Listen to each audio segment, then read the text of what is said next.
Em nome do Pai, do Filho e do Espírito Santo. Amém. Louvado seja nosso Senhor Jesus Cristo, para sempre seja louvado. Irmãos e irmãs, hoje, dia de São Jerônimo, presbítero e doutor da Igreja. Nós vamos falar sobre ele também. O Evangelho, olha aí na tela, Lucas 9, 51, 56.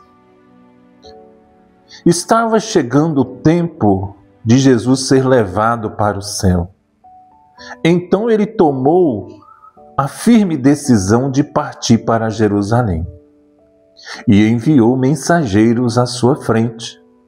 Estes puseram-se a caminho e entraram num povoado de samaritanos para preparar hospedagem para Jesus. Mas os samaritanos não receberam, pois Jesus dava a impressão de que ia a Jerusalém. Vendo isso, os discípulos Tiago e João disseram: Senhor, queres que mandemos descer fogo do céu para destruí-lo? Jesus, porém, voltando-se, repreendeu-os e partiram para outro povoado. Palavra da salvação. Glória a vós, Senhor. Irmãos, irmãs, tem como um homem, um discípulo, uma mulher de Deus desejar mal às outras pessoas? Olha o que esses homens falaram, né? Queres que mandemos descer fogo do céu para destruí-lo? E Jesus fez de conta que nem entendeu, né? Na certa deve ter dado uma exortação a eles. Por quê, meus irmãos, minhas irmãs? O servo de Deus, né? O discípulo do Senhor não pode carregar um sentimento de vingança, um sentimento de a mão de Deus vai pesar sobre ele, né? Jesus deixou que o matassem. É aqui esta prova, né? Ele sabia que ia ser condenado e ser entregue ao poder terreno para que o executasse. Mas ele voltaria à vida no terceiro dia. Por isso está escrito: era o seu destino traçado pelo Pai. Os habitantes de Samaria não se relacionavam bem com os judeus. Pelo fato deles, os samaritanos, não aceitarem a centralização da religiosidade em Jerusalém. Era, portanto, uma rixa por motivos religiosos, né? João e Tiago ficaram, como eu disse aqui, ficaram indignados, né? E pediram permissão a Jesus para atear fogo para destruir os samaritanos. Jesus repreendeu, porque a violência e vingança não faz parte da filosofia da vida, não faz parte dos seus ensinamentos, não faz parte dos discípulos de Jesus, né? E como nós somos? Como reagimos quando os nossos amigos, os nossos parentes nos ofendem? Ou nos ignoram? Ou não nos convidam para uma festa? O que pensamos em primeiro lugar? Fazer o mesmo que eles? Quantas vezes já colocamos no gelo uma pessoa só porque ela não pensa e não age como nós? Quantas vezes fechamos para alguém, nos fechamos para alguém que não segue a mesma escala de valores do que nós? Se a gente for ver, meu irmão, minha irmã, nós somos muito parecidos com os discípulos de Jesus, entendeu?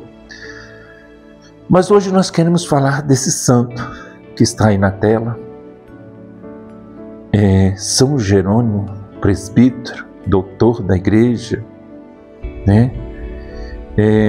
Não se sabe a data exata do seu nascimento, estima-se que seja por volta de 347, né, de família cristã, muito rico. São Jerônimo recebeu uma sólida educação e, ajudado pelos seus pais, completou o seu estudo em Roma. Ali deu-se a vida mundana, deixando-se levar pelos prazeres. Porém, logo se arrependeu, recebeu o seu batismo, né? E a sua vida contemplativa. Jerônimo, ele estudou por toda a vida, viajando à Europa, ao Oriente, e aos quais eram formado, graduado, doutor, né? E ele foi chamado pelo Papa, voltou a Roma em 382, chamado pelo Papa Damaso, né, para ser seu secretário particular. Jerônimo foi incumbido de traduzir a Bíblia do grego para o hebraico, né, do hebraico para o latim. Nesse trabalho, dedicou quase toda a sua vida.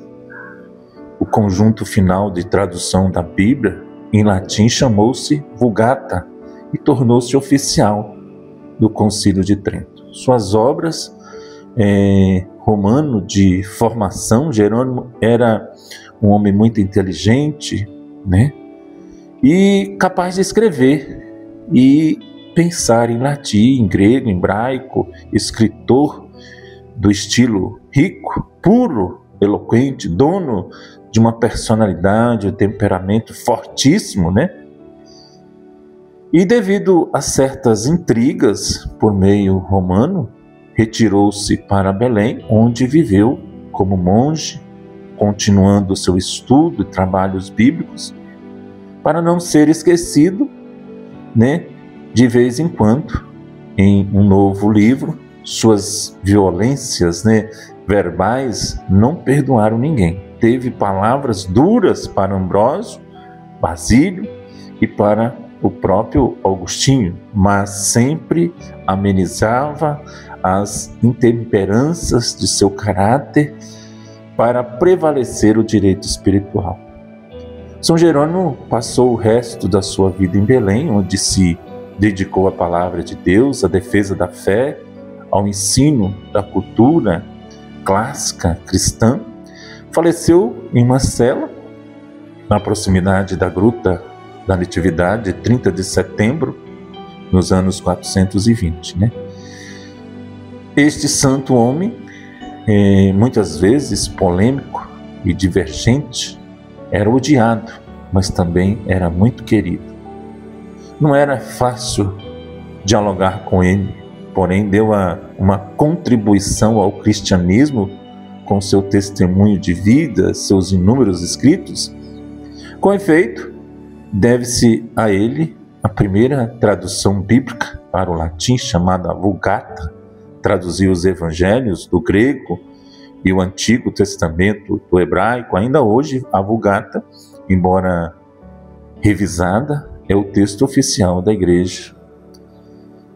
Quando vamos aqui, né, fazer a oração, quando grande tradutor e divulgador da palavra de Deus, fostes tão íntimo das Escrituras e nos ensinastes esse belo caminho para a sua união cristã. Dai-nos amor, dedicação em tê-la, rezá-la e meditá-la como tu mesmo tiveste. Amém. Irmãos e irmãs, o que eu acho interessante, né, que às vezes as pessoas não compreendem. Hoje nós vivemos uma vida que as pessoas elas querem viver de acordo com a opinião dos outros, né? E ele aqui, esse santo de hoje, ele era firme nas palavras, ele era firme e se tornou santo, né? Se tornou santo. Não era muito de agradar as pessoas, não, né? E às vezes, quando você não agrada muito, você é chamado de ignorante, de grosso, né? Mas é isso, né? Então, por causa do seu aniversário de falecido, né? A igreja escolheu o mês de setembro como o mês da Bíblia, justamente porque ele é esse santo que hoje nós temos a Bíblia por causa do seu dom também. Que Deus abençoe a sua vida, que Deus derrame muitas bênçãos sobre você e sobre toda a sua família. São Jerônimo, rogai por nós que recorremos a vós. Em nome do Pai, do Filho e do Espírito Santo.